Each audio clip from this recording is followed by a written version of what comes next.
Un niño de apenas 2 años estaba jugando solo en el pasillo de su casa cuando algo extraordinario sucedió. Dylan se llevó 2 dedos a los labios, luego los alejó como si estuviera fumando y declaró con toda naturalidad: «Yo también fumo». Sus pequeñas manos se golpearon contra los bolsillos delanteros de sus pantalones mientras decía: «Aquí llevo mis cigarrillos». Ann, su madre, observaba desde la cocina completamente perpleja. Nadie en la familia Mackenzie fumaba. Ningún pariente cercano tenía ese hábito. ¿Cómo podía un niño tan pequeño imitar un comportamiento que jamás había presenciado? Pero esto era solo el comienzo de una serie de eventos que transformarían a una familia común de Filadelfia en una de las evidencias documentadas de reencarnación familiar más intrigantes jamás registradas por la ciencia. Lo que están a punto de descubrir desafía todo lo que creemos saber sobre la vida, la muerte y los lazos que unen a las generaciones. Esta es la historia real de cómo un niño de 2 años comenzó a mostrar comportamientos imposibles que solo tenían sentido cuando se conectaban con la vida de su propio bisabuelo fallecido. Dylan Mackenzie nació en una típica familia estadounidense. Su padre, Mike, trabajaba como contador. Su madre, Ann, era enfermera y ambos asistían regularmente a la iglesia presbiteriana local. Eran personas prácticas, con los pies en la tierra, que jamás habían mostrado interés en fenómenos paranormales o espiritualidad alternativa. Su casa estaba en un barrio tranquilo de Filadelfia, rodeada de vecinos que conocían a la familia desde hacía décadas. Era el tipo de entorno donde los misterios sobrenaturales simplemente no sucedían, o al menos eso era lo que todos creían. La pareja había intentado tener hijos durante años antes de que Dylan naciera en marzo de 1999. El embarazo de Ann fue tranquilo, el parto normal, y el bebé mostraba todas las señales de un niño sano y que se desarrollaba perfectamente. Durante los primeros meses de vida, Dylan fue un bebé como cualquier otro. Lloraba cuando tenía hambre, dormía cuando estaba cansado, y gradualmente comenzó a mostrar las primeras palabras y gestos típicos de cualquier niño en desarrollo normal. Pero a medida que Dylan crecía y comenzaba a explorar el mundo que lo rodeaba, pequeños detalles extraños comenzaron a manifestarse. Además del incidente con el cigarrillo imaginario, hubo otro episodio que dejó a Ann intrigada. Dylan estaba jugando con sus Pogs, pequeños discos de cartón que los niños coleccionaban en esa época, cuando de repente exclamó con entusiasmo: «¡7! ¡Pude tirar un 7! Ann se sintió confundida. Dylan nunca había presenciado a nadie apostando a los dados. La familia nunca jugaba a juegos de azar, no frecuentaba casinos y ni siquiera tenía juegos de dados en casa. ¿De dónde sacaba un niño de 2 años esta referencia específica a las apuestas? Inicialmente, Ann y Mike clasificaron estos comportamientos como solo algunas de las curiosas sorpresas que los niños suelen hacer.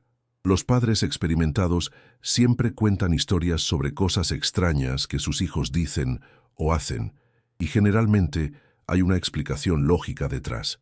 Quizás Dylan había visto algo en la televisión o había escuchado una conversación de adultos sin que se dieran cuenta. Los niños pequeños son como esponjas, absorbiendo información de todas las direcciones, a menudo de fuentes que los padres ni siquiera imaginan. Sin embargo, a medida que Dylan se acercaba a su tercer cumpleaños, el comportamiento extraño no solo continuó, sino que se intensificó de manera preocupante. El día de su tercer cumpleaños, en marzo de 2002, alguien le regaló un revólver de juguete. La reacción de Dylan a este regalo fue completamente desproporcionada y obsesiva. Empezó a llevar el arma a donde quiera que fuera, transformándola en una extensión de su propio cuerpo. Si perdía el juguete o si alguien lo guardaba, Dylan tenía crisis histéricas que duraban horas. La obsesión era tan intensa que resultaba perturbadora para cualquier observador. Dylan dormía con el arma de juguete, se bañaba con ella, se la metía en la cintura de sus pantalones e incluso de su traje de baño cuando iba a nadar. No estaba apegado a un arma de juguete en particular. Cualquier revólver servía, siempre y cuando tuviera uno al alcance. Cada vez que salía de casa, necesitaba asegurarse de que llevaba su arma. Si la olvidaba, gritaba desesperadamente hasta que le daban otra. Era como si su propia seguridad dependiera de ese objeto. Ana y Mike comenzaron a preocuparse seriamente. Otros padres del barrio comenzaron a comentar sobre el extraño comportamiento de Dylan. Algunas madres se sentían incómodas cuando Dylan venía a jugar con sus hijos, siempre armado con su revólver de juguete. La obsesión estaba comenzando a afectar la vida social de la familia y a causar vergüenza en situaciones públicas. Cuando Dylan cumplió 5 años y estaba a punto de ingresar a la escuela en 2004, la obsesión del niño se convirtió en motivo de verdadera preocupación práctica. La única forma que Anne encontró para convencerlo de dejar el revólver en casa fue decirle que era contra la ley llevar armas a la escuela. Dylan se resistió, argumentó, lloró, pero finalmente obedeció la regla. Sin embargo, la ansiedad que mostraba todas las mañanas al irse a la escuela, sabiendo que su arma se quedaría en casa, era visible y angustiante para toda la familia. Era como si estuviera siendo forzado a salir de casa completamente vulnerable e indefenso. Fue en este periodo de creciente preocupación que Jenny, cuñada de Anne y tía de Dylan, hizo un descubrimiento que cambiaría por completo la perspectiva de la familia sobre los extraños comportamientos del niño. Jenny acababa de leer un libro llamado Niños y sus vidas pasadas, y una conexión extraordinaria comenzó a formarse en su mente.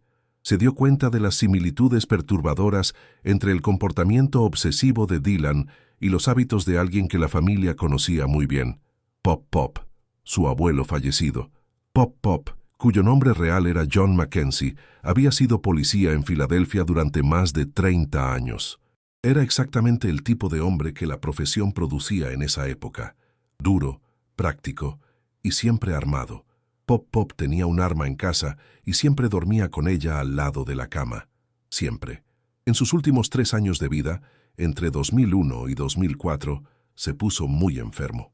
Como fumador empedernido durante más de 40 años, estaba muriendo lentamente de enfisema y problemas cardíacos. Incluso durante su enfermedad, cuando apenas podía respirar, continuó fumando compulsivamente hasta sus últimos días. Lo que más llamó la atención de Jenny fue un detalle específico sobre los hábitos de Pop Pop. A diferencia de la mayoría de las personas que llevan los cigarrillos en el bolsillo de la camisa para evitar que se aplasten, Pop Pop cargaba la cajetilla de cigarrillos en el bolsillo de los pantalones, exactamente como Dylan fingía hacer cuando imitaba el acto de fumar. Y había otro detalle igualmente específico. A Pop Pop le encantaban los juegos de azar, especialmente los dados. Frecuentaba regularmente las mesas de dados en los casinos de Atlantic City y siempre comentaba sus jugadas con entusiasmo. Jenny comenzó a unir los hechos de una manera que nunca antes había considerado. Le preguntó a su madre, hija de Pop Pop, sobre los últimos días de su abuelo. Fue entonces cuando descubrió un hecho nuevo y perturbador que arrojaría una luz completamente diferente sobre la obsesión de Dylan por las armas. Un día, durante los últimos meses de vida de Pop Pop, mientras él tomaba una siesta en casa, su esposa encontró el arma de él en la sala, escondida debajo del cojín del sofá. Pop Pop había quitado el arma de su lugar habitual, en la mesita de noche junto a la cama. El descubrimiento aterrorizó a la esposa de Pop Pop. Ella temió que él pudiera usar el arma para poner fin a su propio sufrimiento. El dolor causado por el enfisema era constante y debilitante, y Pop Pop había hecho algunos comentarios sombríos sobre no querer seguir siendo una carga para la familia. Desesperada y sin saber qué hacer, llamó a su hijo, quien inmediatamente tomó el arma y la arrojó al río Delaware. Cuando Pop Pop descubrió lo que había sucedido con su arma, se puso absolutamente furioso. Según la familia, él jamás se recuperó completamente de ese incidente. Cuando la madre de Jenny le contó esa historia, una sensación escalofriante se apoderó de ella. De repente, todo empezó a tener un sentido perturbador. «Dios mío», pensó Jenny, «esto lo explica todo. Por eso Dylan tiene esta obsesión por las armas». La conexión era imposible de ignorar. Si Dylan era realmente la reencarnación de Pop Pop, su obsesión compulsiva por tener siempre un arma consigo no era un comportamiento aleatorio de un niño, era una reacción traumática de una vida anterior, donde su arma había sido tomada contra su voluntad al final de su existencia. Jenny estaba comenzando a creer seriamente que el niño era la reencarnación de su propio abuelo. La idea era al mismo tiempo fascinante y perturbadora. Como especialista en casos de reencarnación, ella sabía que era posible que un espíritu reencarnara en la misma familia a la que había pertenecido, especialmente cuando había asuntos pendientes o lazos emocionales muy fuertes que necesitaban ser resueltos. Las extrañas actitudes de Dylan, que no tenían ningún sentido en el contexto de su vida actual, tenían perfecto sentido en el contexto de la vida de Pop Pop. La investigación científica sobre la reencarnación, liderada por especialistas como el Dr. Ian Stevenson, de la Universidad de Virginia, había documentado cientos de casos donde niños pequeños asumen comportamientos e imitan actividades que reflejan sus vidas y hábitos pasados. La obsesión de Dylan por las armas, los cigarrillos y los dados se ajustaba perfectamente a los patrones identificados en esos estudios. En muchos casos documentados, estos comportamientos inusuales surgen como la primera pista de que el niño está recordando una vida pasada. Los investigadores observaron que estas manifestaciones son más evidentes en la primera infancia, hasta alrededor de los 5 años, periodo en el que las memorias de vidas pasadas están más fuertes y accesibles. Generalmente, estos comportamientos comienzan a desaparecer entre los 5 y 7 años, cuando el niño se deja absorber por el mundo exterior y las impresiones de otras vidas normalmente comienzan a desvanecerse. Dylan estaba exactamente en el rango de edad donde estos fenómenos son más comúnmente observados. Jenny decidió investigar más a fondo la posible conexión entre Dylan y Pop Pop. Comenzó a preguntarse por qué Pop Pop podría haber regresado específicamente como hijo de Ann y Mike. ¿Había alguna relación particularmente cercana entre ellos? ¿Existía algún asunto no resuelto que pudiera haber motivado el regreso? La investigación científica sobre la reencarnación demuestra que este no es un proceso casual. Un espíritu puede ser traído de regreso a la misma familia debido a fuertes lazos de afecto o, más comúnmente, para cuidar asuntos pendientes que quedaron sin resolución. La investigación de Jenny reveló una posibilidad intrigante. Algunos años antes de la muerte de Pop Pop, entre 1999 y 2001, él y su esposa se mudaron a una casa que pertenecía a su nieto, Mike, el padre de Dylan. Pop Pop estaba envejeciendo. Su salud se encontraba debilitada debido al enfisema y se sintió aliviado por poder vivir más cerca de la familia. El arreglo funcionó bien durante 2 años. Pop Pop se sentía seguro y respaldado, y a Mike le gustaba tener a sus abuelos cerca para ayudar cuando fuera necesario. Sin embargo, en 2001, Mike decidió que necesitaba vender la casa porque el vecindario se estaba volviendo decadente. El área estaba pasando por un declive urbano típico de muchas regiones de Filadelfia en esa época, con un aumento de la criminalidad y el deterioro de las propiedades. Por cuestiones de seguridad y valor financiero, Mike concluyó que era mejor deshacerse de la propiedad. La casa se vendió rápidamente, pero Pop Pop se sintió bastante herido por la decisión, sintiendo que su nieto lo estaba expulsando de casa sin consideración por sus sentimientos. Mike, dándose cuenta del malestar de su abuelo, inmediatamente invitó a Pop Pop y su esposa a vivir con él y Ann en su casa principal. Era una oferta genuina y generosa, pero Pop Pop, herido en su orgullo e independencia, se negó categóricamente. No quería ser visto como una carga o dependiente de la buena voluntad de otros. Como alternativa, Mike consiguió que sus abuelos se mudaran a otra casa, en un vecindario mejor y más seguro. Pero Pop Pop nunca se recuperó completamente de los trastornos emocionales causados por la mudanza forzada. El aspecto más irónico de la situación, como Jenny observó, era que si Pop Pop realmente había regresado como Dylan, terminó mudándose exactamente a la casa de Mike y Ann, las mismas personas con las que estaba enojado por haberlo sacado de su primera casa, y ahora, como hijo único, estaba recibiendo los mejores cuidados y toda la atención que siempre había deseado.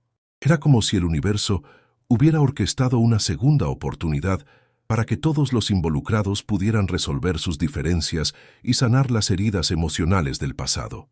El descubrimiento de estas conexiones estaba generando mucho interés, pero Jenny sabía que necesitaba la cooperación de los padres de Dylan para investigar el caso adecuadamente.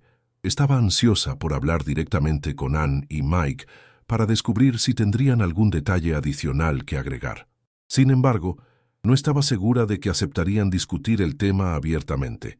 En otros casos de regreso familiar que había estudiado, aunque un miembro de la familia estuviera convencido de que un pariente había reencarnado entre ellos, otros ignoraban las señales ante sus ojos y se negaban a discutir el asunto, porque creían que la reencarnación no era más que una gran tontería o superstición. Afortunadamente, Ann estaba dispuesta a hablar cuando Jenny la contactó. Cuando se hizo la llamada, Ann fue cordial, pero inicialmente aseguró: «No hay mucho que decir sobre el comportamiento de Dylan». Sin embargo, durante la conversación, admitió que Mike y ella estaban genuinamente perplejos con el extraño comportamiento de su hijo. Las obsesiones de Dylan por las armas, sus imitaciones de fumador y sus referencias a los juegos de dados no tenían sentido en el contexto de su educación y entorno familiar.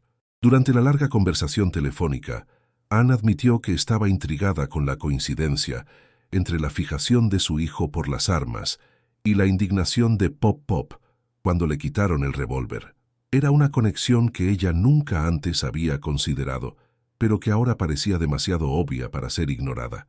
Aún así, Ann mantenía una postura escéptica, insistiendo en que no veía ninguna conexión sobrenatural entre los dos casos. Para ella, aún existía la posibilidad de que fueran solo extrañas coincidencias. Cuando la conversación se dirigió a la reacción de Pop Pop a la venta de la casa, Ann se conmovió visiblemente. Dijo que tenía la esperanza de que Pop Pop los hubiera perdonado por la situación. Sería muy triste saber que él había muerto guardando rencor contra personas que genuinamente se preocupaban por su bienestar. La familia siempre había intentado hacer lo mejor para Pop Pop, incluso si sus decisiones no siempre parecían ideales desde su perspectiva. La culpa por cualquier resentimiento que él pudiera haber sentido claramente pesaba en la conciencia de Anne. Durante la conversación, Ann, dudando, mencionó un recuerdo que había venido a su mente. Dylan siempre mostraba una enorme dificultad para despedirse de ella y de su padre. Cada vez que Ann o Mike salían de casa, Dylan los abrazaba y besaba innumerables veces, aferrándose a ellos como si nunca más fuera a verlos. El comportamiento era tan intenso que a veces retrasaba significativamente las salidas de la familia. Era una ansiedad por separación que iba mucho más allá de lo normal para niños de su edad. Jenny le explicó a Ann que según la investigación sobre la reencarnación, es bastante común que una fuerte ansiedad que involucra despedidas sea el resultado de una separación repentina o una muerte traumática en una vida anterior, especialmente cuando no hubo tiempo adecuado para decir adiós a los seres queridos. Los niños que recuerdan vidas pasadas a menudo desarrollan miedos irracionales relacionados con eventos traumáticos que experimentaron antes. La ansiedad de Dylan podría ser una manifestación directa de alguna experiencia no resuelta de Pop Pop. Intrigada por esta posibilidad, Jenny le preguntó a Ann dónde estaban ella y Mike cuando Pop Pop murió, o cuándo se habían despedido de él por última vez. Anne se quedó en silencio por unos instantes, claramente haciendo conexiones en su mente, y luego exclamó con sorpresa: «Dios mío, no fuimos al entierro de Pop Pop». La revelación la golpeó como un rayo. Continuó nerviosamente, diciendo que jamás había juntado esos dos hechos antes: la ansiedad de Dylan con las despedidas y la ausencia de ellos en el funeral de Pop Pop. Ann explicó que no estaban presentes cuando Pop Pop murió, en abril de 2004. La víspera del entierro, Mike se había sentido mal toda la noche con una intoxicación alimentaria severa, y como el entierro se llevaría a cabo en otra ciudad, a más de 3 horas de distancia, no pudieron hacer el viaje. Era una situación genuinamente imposible. Mike estaba tan enfermo que apenas podía levantarse de la cama, y Ann no podía conducir sola por tanto tiempo. Pero la ausencia en el funeral había dejado un peso emocional que ella había cargado durante años. «¿Crees que Pop Pop se enojó porque no nos despedimos adecuadamente?», preguntó Ann, con la voz embargada por la emoción. La posibilidad de que Pop Pop hubiera muerto sintiéndose abandonado u olvidado por los nietos que tanto amaba era devastadora para ella. La familia siempre había sido muy unida, y la idea de que Pop Pop pudiera haberse ido con sentimientos de rencor era insoportable. Si están siguiendo esta extraordinaria investigación y se están sintiendo tan intrigados como nosotros, con estas conexiones imposibles de ignorar, suscríbanse al canal porque tenemos muchos más casos documentados como este para compartir. Activen la campanita para no perderse ningún descubrimiento que pueda cambiar por completo su perspectiva sobre la vida, la muerte y los lazos que unen a las almas a través del tiempo. Anne comenzó a analizar todos los hechos nuevamente. La obsesión por el arma de juguete, las imitaciones de cigarro, la ausencia en el entierro, la ansiedad en las despedidas, viéndolos por primera vez como piezas de un rompecabezas que se combinan para formar una figura completa. Todo estaba comenzando a tener sentido para ella, no solo lógicamente, sino emocionalmente. Las coincidencias eran demasiado específicas y demasiado numerosas para ser explicadas como simple casualidad. Jenny ayudó a Anne a comprender todo el panorama, explicándole el concepto científico de asuntos pendientes en la investigación sobre la reencarnación. Según los estudios más rigurosos en el área, realizados por instituciones respetadas como la Universidad de Virginia y documentados en cientos de casos verificados de forma independiente, cuando morimos dejando atrás cualquier asunto pendiente, ese asunto nos acompaña cuando regresamos a la Tierra en otro cuerpo. Estos asuntos pendientes pueden incluir un niño que muere en un accidente o por enfermedad antes de completar su viaje natural, un adulto que muere lleno de ira por alguna disputa no resuelta o alguien que se va preocupado por sus seres queridos que se quedaron. Independientemente de la naturaleza específica del problema, este permanece como una energía no resuelta que busca completitud y resolución.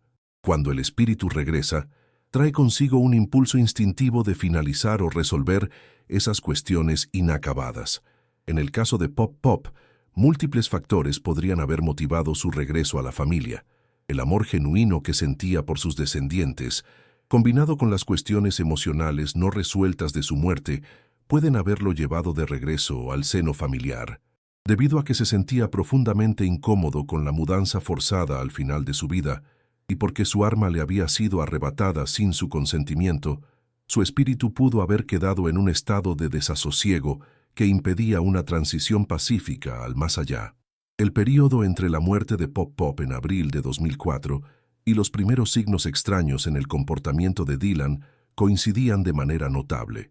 Dylan había nacido en marzo de 1999, pero los comportamientos relacionados con la reencarnación comenzaron a manifestarse cuando tenía unos 2 años, en 2001, exactamente el período en que Pop Pop estaba viviendo los últimos años difíciles de su vida, lidiando con la mudanza forzada de casa y el declive de su salud. La investigación científica sobre la reencarnación sugiere que cuando un espíritu regresa a la misma familia en un periodo de tiempo relativamente corto, generalmente retoma los problemas emocionales en el punto exacto en que los dejó antes de morir. Es como si la muerte fuera solo una pausa temporal en una conversación emocional que necesitaba ser concluida. En el caso de Dylan, su obsesión por las armas y su extrema ansiedad por las despedidas parecían ser manifestaciones directas de los traumas finales de Pop Pop. Quizás una parte del alma de Dylan necesitaba una disculpa o una explicación para concluir esa existencia anterior. Quizás solo necesitaba un reconocimiento sincero para eliminar cualquier duda sobre el hecho de haber sido genuinamente amado y valorado por la familia. La resolución de estas cuestiones emocionales podría ser la clave para liberar a Dylan de sus comportamientos compulsivos y permitir que se desarrollara normalmente como un niño. Jenny le describió a Anne una técnica simple y segura que ha ayudado a otras familias en situaciones similares a resolver asuntos pendientes del pasado. La metodología fue desarrollada a través de décadas de investigación y aplicación práctica por especialistas en reencarnación y ha demostrado resultados notables en casos documentados. La técnica implica el reconocimiento directo de la posible identidad anterior del niño y la comunicación abierta sobre los problemas específicos que pueden estar causando angustia. Específicamente en el caso de Dylan, sería posible ayudarlo con su obsesión por las armas y su ansiedad en las despedidas, admitiendo primero que él podría ser Pop Pop renacido. Ann haría esto conversando con Dylan, como si hablara directamente con el abuelo, disculpándose por los malentendidos del pasado y explicando que nunca tuvieron la intención de desalojarlo con la venta de la casa. Ella podría explicar que las circunstancias de la venta fueron motivadas por preocupaciones genuinas sobre la seguridad y el bienestar de todos. Igualmente importante sería abordar la cuestión del arma. Anne podría contarle que habían escondido su arma porque lo amaban y querían protegerlo de una decisión impulsiva durante un momento de gran sufrimiento físico. La familia había actuado por amor y preocupación, no por falta de respeto o desconfianza. Y sobre la ausencia en el funeral, Ann podría explicar las circunstancias genuinas que les impidieron estar presentes y expresar cuánto lamentaban no haber podido despedirse adecuadamente. La belleza de este enfoque, explicó Jenny, era que no podía causar ningún daño a Dylan. Si la familia estaba completamente equivocada sobre la conexión con Pop Pop, Dylan simplemente continuaría jugando normalmente, ignorando las palabras de su madre, como cualquier niño lo haría con una conversación de adultos que no le interesara. Pero si estaban en lo cierto sobre la reencarnación, le estarían ofreciendo una oportunidad preciosa de curación emocional y resolución para el alma atormentada que habitaba el cuerpo de su hijo. Ann decidió probar la técnica sugerida. 2 semanas después, Jenny recibió una carta que cambiaría para siempre su comprensión sobre el poder de la resolución de asuntos pendientes en casos de reencarnación. La transformación que ocurrió en la familia Mackenzie fue tan repentina y dramática que desafió cualquier explicación convencional. Anne escribió: «Después de nuestra conversación telefónica, fui a la sala a hablar con Mike sobre todo lo que habíamos discutido. Dylan estaba jugando en el suelo con sus juguetes, aparentemente absorto en sus actividades y pareciendo no prestar la menor atención a lo que yo estaba diciendo. Le expliqué detalladamente a mi esposo nuestra conversación sobre el arma de Pop Pop y sobre el hecho de que no habíamos podido despedirnos adecuadamente de él en el funeral». Ann continuó: «Durante la conversación, expresé abiertamente mis sentimientos de culpa y tristeza. Dije que me sentiría devastada si Pop Pop y Nanny, su esposa, se hubieran molestado genuinamente con nosotros por la venta de la casa. Le expliqué que nuestra decisión había sido motivada por preocupaciones prácticas de seguridad y financieras, pero que tal vez no habíamos sido lo suficientemente sensibles a sus sentimientos. Le pedí disculpas por cualquier resentimiento que pudiéramos haber causado y expresé nuestro amor y gratitud por todo lo que Pop Pop había hecho por nuestra familia». Lo que sucedió al día siguiente fue absolutamente extraordinario e imposible de explicar por coincidencia. Ann relató: «Al día siguiente, cuando salimos de casa para otro de nuestros paseos rutinarios, me di cuenta de algo completamente inusual.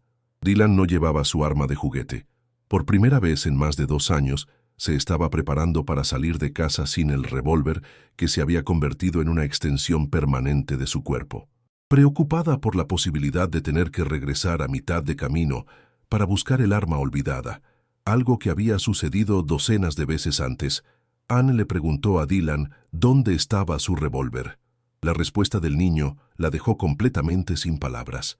Dylan la miró directamente con una expresión serena que ella nunca antes había visto y dijo simplemente: «Ya no la necesito, mamá». Y desde ese día, nunca más mostró ningún interés o necesidad compulsiva de llevar un arma de juguete. La transformación fue tan instantánea y completa que desafió cualquier explicación psicológica convencional.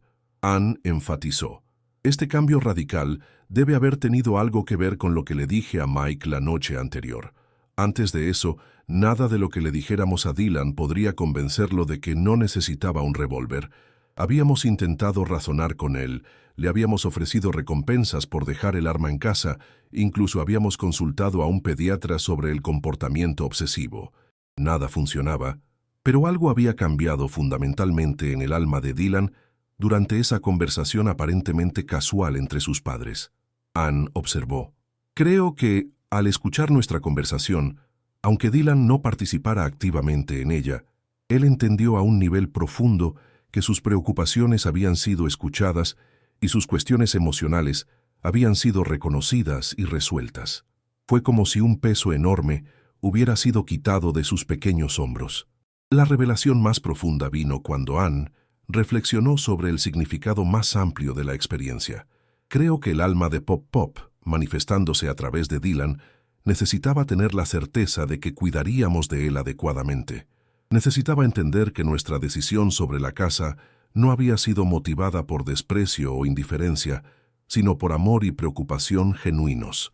Y necesitaba saber que la remoción de su arma no había sido un acto de falta de respeto, sino un intento desesperado de protegerlo de una decisión irreversible durante un momento de sufrimiento extremo.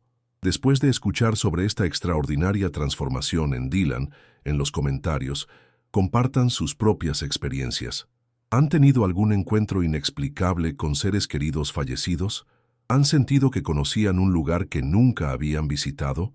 ¿O han tenido sueños recurrentes que parecían más como recuerdos reales que productos de la imaginación? Sus experiencias pueden ser el próximo caso que investigaremos científicamente. El caso de Dylan no es un evento aislado en la literatura científica sobre la reencarnación. Los investigadores han documentado otras historias similares de niños que encontraron un enorme alivio emocional e incluso curas para problemas físicos cuando sus padres reconocieron sus memorias de vidas anteriores y abordaron específicamente los asuntos pendientes u otros problemas del pasado que parecían perturbarlos. La rapidez y la totalidad de la resolución en muchos de estos casos sugieren que las memorias infantiles de vidas pasadas ofrecen oportunidades naturales y únicas de curación espiritual. Cuando la conclusión de un asunto pendiente finalmente ocurre a través del reconocimiento y la comunicación directa, una carga emocional significativa es literalmente retirada de los hombros del niño. Con esto, él puede olvidar las preocupaciones del pasado y lanzar con toda su fuerza sus raíces emocionales en el presente.